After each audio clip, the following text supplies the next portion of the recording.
All right, welcome to Bet the Edge. I'm Jay Croucher here with Drew Dinsick, recording on Monday afternoon. We're going to talk about the Thanksgiving games today. Bears-Lions, Giants-Cowboys. What a game. And then Dolphins-Packers, the Sunday night game on NBC and Peacock, which is now, I think, a lot more compelling now that the Dolphins have somewhat risen from the ashes. But how are you going to be watching the games, Drew? What do you do on Thanksgiving? So we usually travel for leisure, not for with family. My wife's family is usually comes with us for Thanksgiving travel, and then I go see my folks, my brother at Christmas.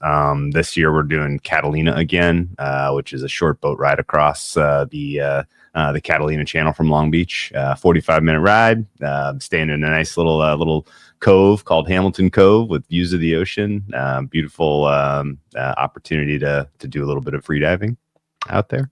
And really just kind of rest and recoup because I'm a big Black Friday guy, I got to be first in line on, no, just kidding. No, in seriousness, I spend a lot of my fall kind of, trying to really kind of sink my teeth into what's good in terms of the new releases from some of the California wines.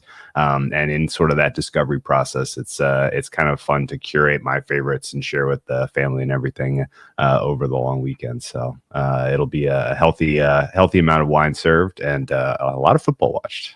Okay, very good. What about you?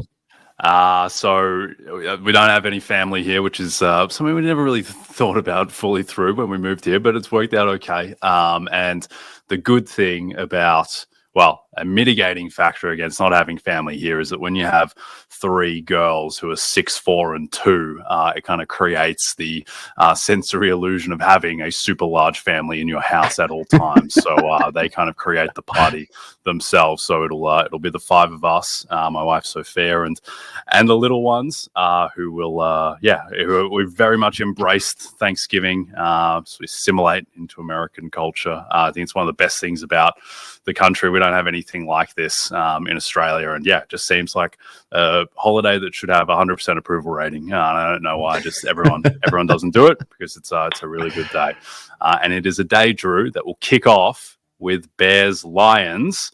The Lions are 10.5 point favorites. The total is 48.5.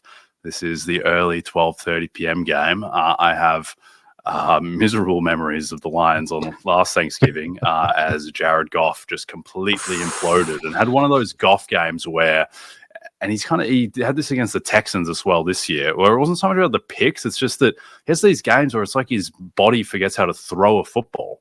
And just like the ball just comes out of his hand really strange. And that happened against the Packers last Thanksgiving. Now, I guess a fairly tough Bears pass defense, at least.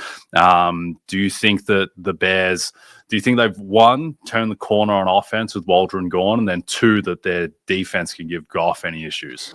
I think it's possible. This is a huge number for a divisional rivalry where, outside of kind of the current feeling about these teams, 10.5 seems kind of ridiculous. I have been against the Lions being kind of power rated in the 7-8 points better than average range these last couple of weeks, and it's cost me, particularly last week. And I think that it's tough to go to war against them again, particularly with an offense led by a young quarterback on a short week who still does have some clear and obvious growing to do. But 10.5 is a big number. I do like in general a little bit what I'm seeing from Thomas Brown, and there were aspects to what the Lions did against the Vikings that I thought the Bears were able to kind of specifically tailor into their approach, and it was pretty successful. And so I do think you are working with a little bit sharper group there now in terms of preparing an opponent-specific game plan. And, this is first time we're going to see what Thomas Brown has in his war chest for a Lions defense that is missing an important player in Anzalone, and doesn't really have much of a pass rush, or has been able to manufacture a pass rush in the absence of Aiden Hutchinson, but really does lack sort of that standout player. And so I would think that the Bears at least have the chance to go score for score here, and probably keep this somewhat competitive, somewhat of a compelling game, rather than this turning into just a blowout coronation for the Lions. And like you, I still have wounds from backing the Lions last year against the Packers. I thought there was very clear and obvious scope for the Lions to get out to a successful lead in that game, and really put pressure on the Packers, and it went exactly the opposite direction. And so I'm prepared to be very wrong again going against the Lions this year, thinking the Bears are kind of a meaningful foe. Right now, I power rate the Bears offense in the 20s, up from where I was kind of at their bottom before they fired Shane Waldron. I think I was as low as 26 with them. Right now, I'm at 21 in terms of just overall ranking for their defense. I think they're outside the top 10 for me, but they're knocking on the door still. And it's mostly the pass defense.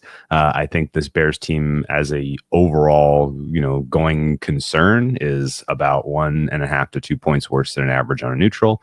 And I make the Lions right now just under 6 points better than an average team on a neutral. So you synthesize all that with a 1.5 point home field advantage here for Detroit, which may be a little bit favorable considering, this is not a big travel spot. The Bears are fairly well rested right now, and there's nothing really situational to be gleaned, as this is an early kickoff for both teams. So I think this is going to be a pretty competitive game, and my fare would be just inside of 10. So I'll take the 10.5 with the Bears. Yeah, I would take the Bears as well. I think the one issue, though, is that any concerns about Goff going against this pass defense are probably mitigated by the fact that the Bears' run defense has fallen off a cliff. So the Lions may not need to put the ball in Goff's hands. I do think Caleb Williams is going to continue this upward trajectory, though. He's been really good in the 2 games without Waldron. I thought he was the best rookie on Sunday over Bo Nix, and naturally over Jaden Daniels and Drake May, who didn't have their best games. But I think that with the fact that you just can't run on Detroit, they're third in success rate as a run defense. The pass defense is naturally a little bit more fragile with Aiden Hutchinson no longer there. So I think that Caleb is going to look good enough in this game to keep it close. So I think that he may end up being the more impressive quarterback in this game, actually, but probably not going to. I mean, Goff was pretty amazing against the Jags, I guess. But I mean, the past, if you kind of synthesize the past 3 games of each of these guys, and that includes the stinker from Goff against Houston, then they've been that far apart. I don't think Jared Goff he's clearly a better quarterback right now than Caleb Williams, but I don't know if they've gotten rid of Waldron and they're calling the real plays now, and Goff has an amazing infrastructure and Caleb doesn't have a great one with his offensive line, even if the skill position players are good. I don't think talent level, like the rest of the season, the quarterbacks are significantly far apart. Do you? No, I really don't. And I think where the gap exists is mostly that the other players on the Lions, particularly the offensive line, are all awesome. And that's scary. If you had to say, well, what's going on with Goff? This feels like a souped up version of what we saw from the best of the Niners at times last year, where you have an even better offensive line with all of these different weapons, 2-headed attack at running back, so that there's always fresh legs available in the backfield, and they're different types of explosiveness, which is kind of really helping make things difficult for teams. So yeah, I mean it's much more about the totality of what's going on there, and the fact that Ben Johnson, who's calling the plays, is an absolute maestro right now. He is conducting the symphony to the degree that he's pushing the right buttons at all the right times, and it is really putting stress on opposing defenses. So just from the quarterback standpoint, don't take issue with kind of holding Williams up to on his best day, being able to outshine Goff in this one. But the rest of the pieces for Detroit are pretty amazing. Yeah. There's a natural kind of gnawing sense that I should be caveating myself when I say that Williams and Goff aren't that far apart, because Jared Goff is on the Super Bowl favorite and is the fourth favorite for MVP, and Caleb Williams is 26th in QBR. But screw it, I don't think these guys are that much different. Like, Goff is 17th in QBR. I've watched Jared Goff play for a decade. Like, he's not that good. Sorry, he's fine. I think he's a solidly above average quarterback, but I think that Caleb Williams, based on what he has flashed this year and the natural kind of a material thing you can point to with Waldron gone, I do think that it's not inconceivable at all that Caleb Williams could play like an above average quarterback the rest of the way. He's done it both games without Waldron so far, and he's trending in the right direction. So I think Caleb is going to finish hot. I think he will make a kind of a fake run at Offensive Rookie of the Year from the clouds and not really sniff it because his numbers are too far back and the team is too much of a mess. But I think by the end of the year that I think there's a very good chance, if not already, that people will kind of come full circle and think that, going forward of these QBs, that Caleb Williams is the best of the four taken early. So that's how I think this plays out. Yep. All right. Spend your Black Friday with the Big Ten. On NBC and Peacock, our triple header starts with a serving of men's basketball at 2:30 p.m. Eastern, followed by women's volleyball at 4:30. The day wraps up with Iowa football hosting Nebraska in prime time. All right, Giants-Cowboys. What a disaster. The Cowboys are 4-point favorites. The total is 39 flat. This is the 4:30 p.m. game on Thanksgiving. This looks like it's still just going to be Tommy Cutlets against Cooper Rush. Do you materially upgrade the Cowboys and their rating based on what they showed in Washington? I don't think so. A rematch, Jay, with where we learned nothing from the first head-to-head because we have two different quarterbacks. It is, I guess it is maybe useful if you had, say, a 0 rating for the Cowboys quarterback. You can upgrade them. I would still put the Cowboys relatively low. And I don't think that the takeaway from Cowboys Commanders was as much about Dallas as it was about Washington. And I think that, obviously playing at home for whatever it's worth this year has been a disaster for this Cowboys team. They do not seem to be handling sort of the expectation of the home crowd well at all. And if there is any door to be opened here for the Giants, it's going to start with the Cowboys coming in, giving you another D performance in the Big D. And I think the Giants the Giants performance against the Buccaneers was obviously is abominable. And I think it's understandable when you have a group of professionals who's basically told that, all right, well, the objective of our season has really pivoted and now we're not trying to win. It's tough to get out of bed and go out there on the field and put yourself in harm's way and play your hardest. And I felt like that was coming through loud and clear with the effort level you saw from a lot of those vets for the Giants on Sunday. And I think the paradigm is a little bit different when you're talking about a rivalry with a team like Dallas, and they are in sort of the same state as you in terms of their season is lost, and this game is in a relatively high profile spot. I would expect you do get a little bit better effort here out of a lot of the Giants players, particularly the vets on the defensive side. A little bit better tackling, a little bit more. Effort on the coverage side of things. And that should make this game a little bit more competitive. I don't think either of these teams is good enough to be outside of a field goal favorite against any opponent in the NFL. So I'm inclined to take the 4. Do you think that the Cowboys solved anything in Zimmer's defense against the Commanders? Because they certainly, before the comedy started at the end, and they were giving up 90-yard touchdowns for fun with 15 seconds left. Like, before that, it did feel like the Cowboys were just much more solid. Like, the Commanders felt like they couldn't do anything on the ground. Daniels seemed like he didn't have anything open. Do you think that there is something about the Cowboys adjusting a bit more to Zimmer's defense, because this Cowboys defense was like the 4th best defense in the NFL last year, and I get that there's no Gilmore and Bland, which is massive, but there is still, in theory, I guess Bland came back, so Bland is now back, but Gilmore is gone, and Trayvon Diggs has been banged up and now not playing. But do you think that there is upside for this Cowboys defense the rest of the way? Gosh, I'm gonna say no. And it's mostly just the hand, really, like the sample we've gotten from Micah Parsons so far this year does not suggest that he is playing at an all pro level for whatever reason, injury, just, the state of the team, who knows? But, if he was kind of at the peak we saw from him last year, then, I would believe that there was an arc that Zimmer is figuring things out, figuring how to deploy his guys, and that they're ultimately going to, to be a unit to be respected by the time the dust settles. But, I make them right now a bottom 5 unit overall in the NFL defensively. And I think that it's going to take sustained weeks of better than we saw even against the Commanders to really change my mind on this.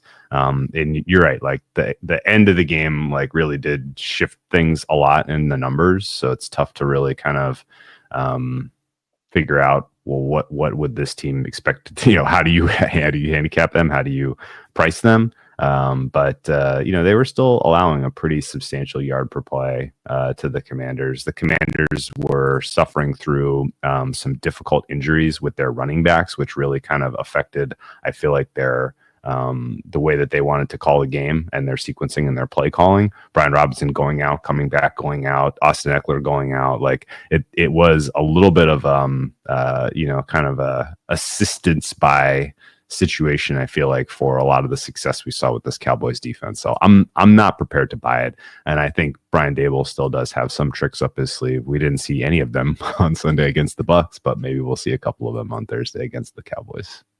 Yeah. I will say, sticking with the Commanders, Siebert he's made me, not just him, but also like the other kickers who have just fallen off, with Justin Tucker now looking very mortal.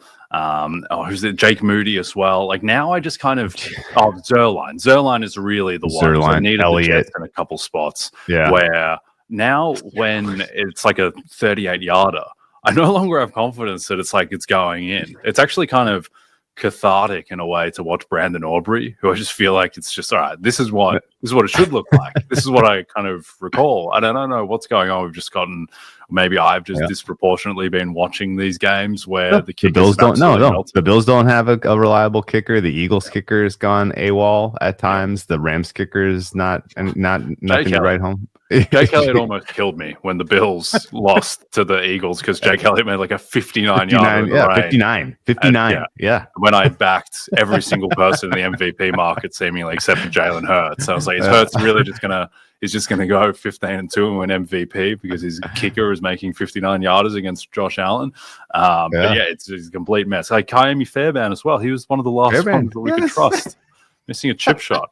It's like he's made 11 out of 13 from 50 plus this year, and he couldn't hit the chip shot. What the heck is going on? It's very weird. A mess. It reminds me of it's my biggest kind of field goal swing ever was my man Noah Ruggles for Ohio State against Georgia in the semi, and from when they plays for a 50-yarder with a college kicker, and shockingly he shanks it and would have missed kind of 3 sets of field goals going left. But so that is always kind of scarred and etched in my brain when anyone lines up for a kick that I need them to make, because I just have kind of warlike flashbacks of Noah Ruggles. But it does seem, I don't know what the numbers say on this, but it certainly does seem that kickers are melting more frequently than they used to. And help the Dallas Cowboys. Well, probably hurt the Dallas Cowboys really with what their incentives are. Yes, it did.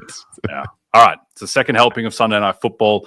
This week, finish your Thanksgiving holiday by watching the Dolphins take on Jordan Love and the Packers at Lambeau Field at 8 p.m. Eastern. Then wrap up your weekend with the 49ers traveling across the country to face Josh Allen and the Bills in Buffalo. Both matchups can only be seen on NBC and Peacock.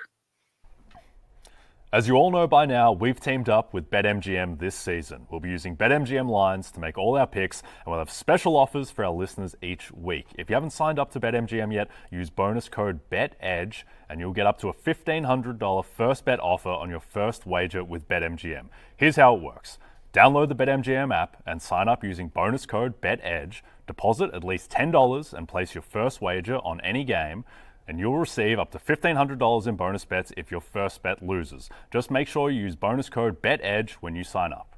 See BetMGM.com for terms. 21 plus only. U.S. promotional offers not available in New York, Nevada, Ontario, or Puerto Rico. Gambling problem? Call 1-800-GAMBLER. Available in the U.S. Call 877-8-HOPE-NY or text HOPE-NY 467-369 in New York. Call 1-800-NEXT-STEP in Arizona, 1-800-327-5050 in Massachusetts, 1-800-BETS-OFF in Iowa, 1-800-981-0023 in Puerto Rico. First bet offer for new customers only, subject to eligibility requirements. Rewards are non-withdrawable bonus bets that expire in 7 days in partnership with Kansas Crossing Casino and Hotel. Don't forget, if you haven't signed up for BetMGM yet, use bonus code BETEDGE and get your $1,500 first bet offer today. Okay, let's close out with the big one, I would say, not just because it's on NBC and Peacock, but in terms of the stakes of this game. Do you think the stakes are the largest? The Dolphins are 3-point dogs in Green Bay. The total is 47.5. The Dolphins seem to have fixed themselves somewhat. That was kind of weird that Tua was like 20 or 40 against the Patriots in the past game, but they were still able to put up stats. Jalen Waddle reawakened after seemingly being on the beach for a year at this point. He looked like Jalen Waddle again for the first time in forever. But Drew, it's going to be cold in Wisconsin on Thursday night, and Tua don't like the cold. I know as someone who needed him to do something in the Ice Bowl against Kansas City, and he did not.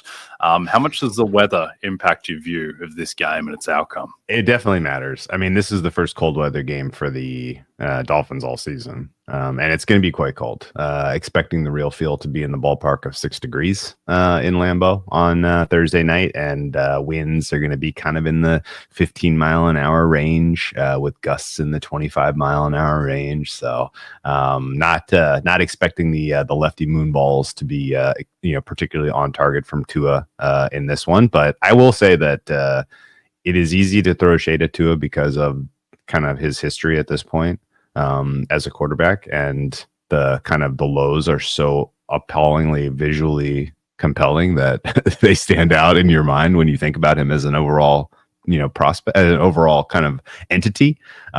That said, since he's returned from the concussion absence, he's been very, very sharp. The first 2 games that he lost, he was dialed, but it wasn't quite there. And then since then, it has been solid, trustworthy, kind of consistently at the top week by week in terms of EPA generated. He was tested by he was a pretty soft test against the Patriots this week, but he answered with resounding success. 10 total. Positive 10 EPA generated, second best in the NFL, barely beating out Patrick Mahomes. Not quite as good as Baker Mayfield, who was playing a JV defense, but this certainly has been a huge turning of the tide for what was looking like a lost season and maybe a lost career for him. So happy to see it, because we want more good quarterback play, across the NFL, and him having a sustained successful career with Mike McDaniel in Miami makes the league more fun. But I have a huge reservation about him being able to go into this environment on the road in prime time and deliver, considering the weather and considering that there are still some issues with this overall system and what they're trying to run that doesn't feel like it's clicking to the degree that we have seen it at times with McDaniel at the helm. And I think the rushing offense for the Dolphins is probably really where we want to start. They had some of the most innovative scheme and wrinkles in their rushing offense last year that really made them a nightmare to defend. And that has been just wildly absent to this point in the season. Over the balance of the season, they are the second worst rushing offense in the NFL in terms of EPA generated, only beating out the woeful Las Vegas Raiders. I think that the way you want to succeed is balanced attack with kind of being able to lean into your run when you're up against the Packers defense, and the fact that they can't do it and that they could potentially find themselves in long down and distance in the cold. All that spells trouble for the Dolphins being able to have a sustained offensive night in Green Bay. On the other side, I don't know what in the world to make of Jordan Love and the Packers right now. That was an absolute cakewalk for them against the Niners team that did not look engaged whatsoever on Sunday, despite their season being very much on the line. The Packers have been able to compile wins this year albeit most of them very ugly. And they finally get a clean, easy win and turn around and take on a difficult opponent in the Dolphins. And I guess I believe in the Packers. This market has come back to earth after putting them out past a field goal as favorites, and now you have to lay a pretty healthy price to lay the 3 here. My gut is this is going to come off of the 3 to 2.5. I think there will be support for the Dolphins here, as people kind of believe that this is a team that is still underrated in their, kind of recent success is more indicative than their season-long numbers. And at that point, I think the bet is on the Packers. But this is all about market timing, I think, as the difference between laying an expensive 3 and either getting a cheap 3 or potentially an expensive 2.5 is going to be massive in this game, because this is going to be a close and interesting, tight one. I think the fact that your total has come down to 47.5 is directionally correct, largely based on the weather and the expectation that that this is tough times for the Dolphins offense is I think noteworthy, and so maybe a little bit under, a little bit of Packers, but overall this looks like a pretty fair market for the nightcap on Thanksgiving. Okay. Of the quarterbacks on Thanksgiving, if we say that we think Jordan Love is probably the best quarterback playing on Thanksgiving in terms of talent level, and then would you, if we were to accept Jordan Love at 1, who do you think is the second best between Tua and Jared Goff? Because I still think it's Tua.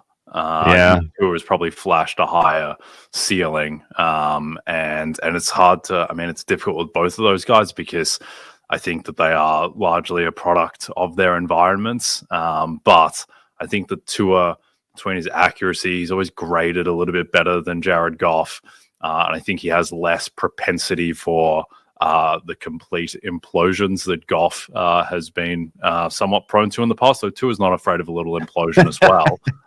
But yeah, I think I would slightly lean Tua there and not feel amazing about it. I mean, the long-term answer is I think you have to take Goff just because the question's about Tua's availability. Sure. Yeah. But as far as what is the upside look like over the next 5 years for these two players? Tua's ceiling's higher. I agree. And I'm not sure I love the setup of your question of just accepting that Love is the best of these guys. He's definitely got the highest talent ceiling. I think his talent ceiling is higher than Goff's, but the inconsistency and sort of the learning curve that he was on that was so exciting at the end of last year has taken a pretty meaningful step backwards this year. So it could be injury related. It could be opponent specific. It could be that he's saving his best for the fourth quarter of this season into the playoffs, which wouldn't surprise me. But there's definitely been a little bit of doubt creeping into my head about exactly what you're getting in terms of consistency with Jordan Love. Yeah, no, I don't love Jordan Love a great amount, but I do think that he is probably. I would rather have him as my quarterback over Tua and Goff. Jordan Love he's like 4th in EPA last year. I understand that Tua is an EPA machine as well, but Tua's had much better weapons than Love. I think over the journey, particularly when Tyreek was playing at an offensive player of the year type of level. So yeah, I think that Jordan Love is in the kind of the Kyler Murray kind of zone, and he's a lot closer to that than. I think he is there were probably people who were talking about Jordan Love as a top 5 quarterback going into this season. And I think Mahomes, Allen, Lamar, Burrow, Herbert. I think Herbert as well. Those 5 are above him. I think Brock Purdy is better than Jordan Love. And then I would have Love with Kyler, Jalen Hurts. And then you've got, Tua, Jaden Daniels, Goff a little bit after that. CJ Stroud, I don't know where CJ Stroud fits into this now. CJ Stroud might be in the Tua and Goff zone at this point with how he's played this season overall. Anyway, plenty of time to debate quarterbacks ordered 1 through 30 in the NFL, but we'll leave it there for now.